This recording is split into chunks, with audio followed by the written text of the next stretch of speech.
Good morning, class 11. Welcome to e-learning class. Last class we have studied Newton's law of gravitation. Let me recall this Newton's law of gravitation. Every object in this universe attract each other with a force called gravitational force. कोई भी object है, चाहे वो universe में, अर्थ में, surface में दो stone के बीच में हो, दो एप्पल के बीच में हो, दो celestial objects between two planets, between a satellite and a planet, between a star and a planet, there is a gravitational force. दोनों अपने आप को एक फोर्स से अट्रैक्ट करते हैं, जिसको हम क्या कहते हैं? Gravitational force. ठीक है. लास्ट टाइम हमने इसका मैग्नीट्यूड फाइंड किया था, आपको याद होगा कि F is equal to G into M1 into M2 by r square. F is equal to G into G को ग्रेविटेशनल कांस्टेंट हम कहते हैं. G को हम क्या कहते हैं? Gravitational constant. G का वैल्यू है 6.67 into 6.67 into 10 to the power minus 11. ठीक है. Newton metre square by kg square. ये ग्रेविटेशनल कांस्टेंट है. इसका नाम है यूनिवर्सल ग्रेविटेशनल कांस्टेंट. इसका नाम क्या है? Universal gravitational constant. ठीक है. आज हम पढ़ेंगे एक्सीलरेशन ड्यू टू ग्रेविटी. आज हम क्या पढ़ेंगे? Acceleration due to gravity.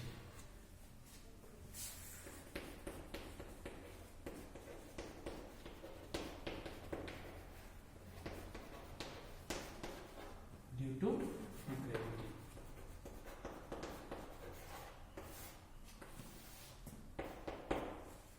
आज हम पढ़ेंगे एक्सीलरेशन ड्यू टू ग्रेविटी. ठीक है. इसका मतलब देखिए, ये अर्थ सरफेस है और इसका मास m है, अर्थ है ये, और एक ऑब्जेक्ट को यहां से ड्रॉप किया गया, तो ये ग्रेविटेशनल फोर्स के चलते नीचे आएगा.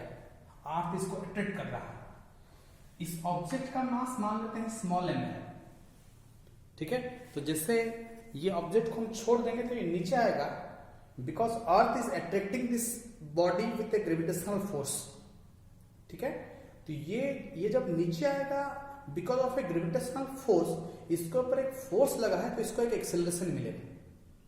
ठीक है. इसी का मतलब इसको जो एक्सेलरेशन मिला because of what? Because of earth's gravitational force, because of gravity. तो इसका इस एक्सेलरेशन को कहते हैं the acceleration with which the body freely falls under gravity. Okay, that is called acceleration due to gravity. इसका value है 9.8 metre per second square. इसका value को डिटरमाइन किया गया, आखिर कितना एक्सेलरेशन में नीचे जा रहा है. ठीक है. ये 9.8 metre per second square acceleration में वो नीचे अर्थ के तरफ अट्रैक्ट हो रहा है, और इसी को कहते हैं एक्सेलरेशन ड्यू टू ग्रेविटी. ठीक है. देखिए, the acceleration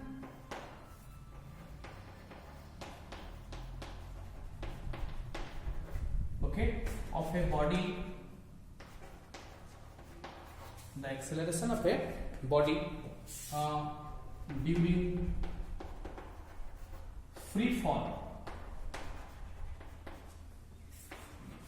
of an object due to Earth's gravity. Earth का जो ग्रेविटेशनल फील्ड फोर्स है उसको ग्रेविटी कहते हैं. The gravitational force of earth is called gravity. ठीक है. Due to earth's gravity is called acceleration,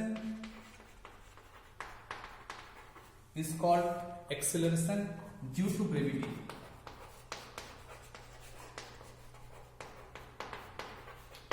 ठीक है. तो जिस एक्सेलरेशन में ये डाउन में आएगा g is equal to 9.8 metre per second square. ठीक है. अच्छा, इसके ऊपर जो फोर्स लगेगा, ठीक है, actually the force the gravitational force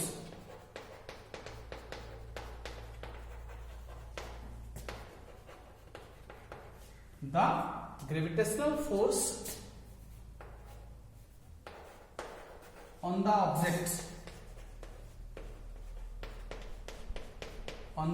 object जिसका मास स्मॉल m है, ठीक है, by the earth is called its weight. इसका जो अपना वेट होता है ना, इसके ऊपर अर्थ के द्वारा ग्रेविटेशनल फोर्स को इसका अपना वेट कहा जाता है। हमारा वेट है तो अर्थ जितना फोर्स में हमको अट्रैक्ट कर रहा है वो फोर्स को मेरा वेट कहलाता है। ये कितना है, इसका वैल्यू कितना है, W equal to m into g. तो ये फोर्स है तो मास इंटू एक्सेलरेशन, तो कितना एक्सेलरेशन में हमको अर्थ खींच रहा है, g एक्सेलरेशन में 9.8। तो W equal to m into g, weight is equal to mass into acceleration due to gravity.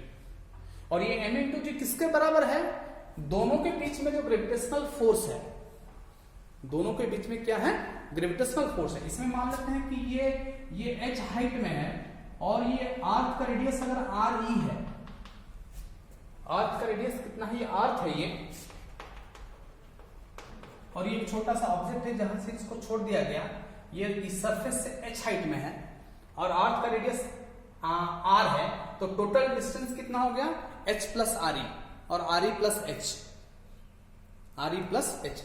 तो ये दोनों के बीच का ग्रेविटेशनल फोर्स कितना है, you just note down this, the acceleration of a body during free fall of an object due to earth gravity is called acceleration due to gravity.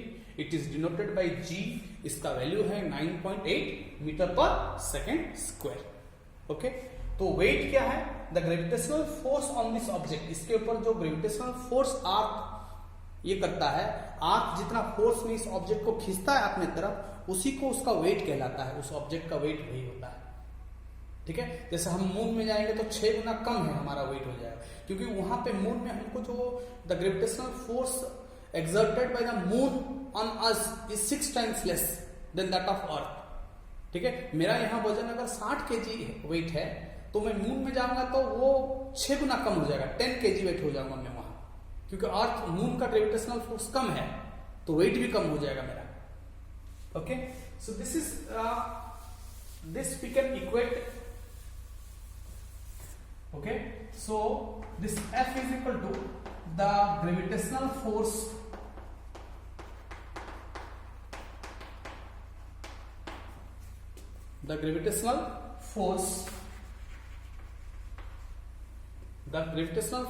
between Earth and the object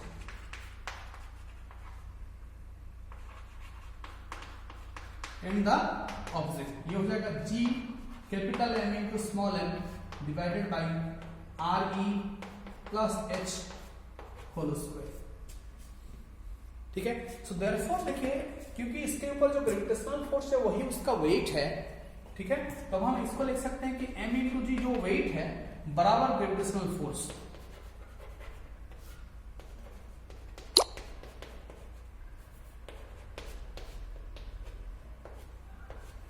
दोनों side से मास को cancel करेंगे तो ये relation between small g and capital G।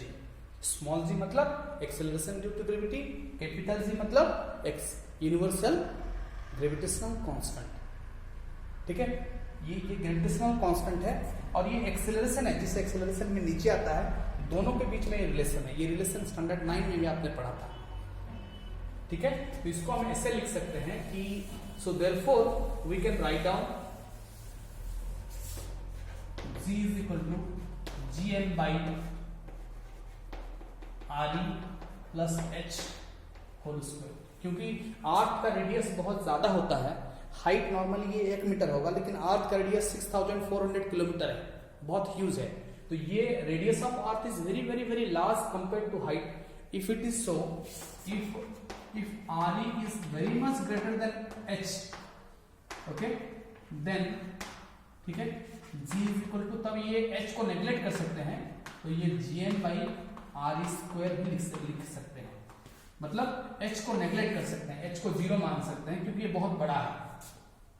तो g is equal to gm/r²। ठीक है, ये हो गया relation between acceleration due to gravity and gravitational constant. Okay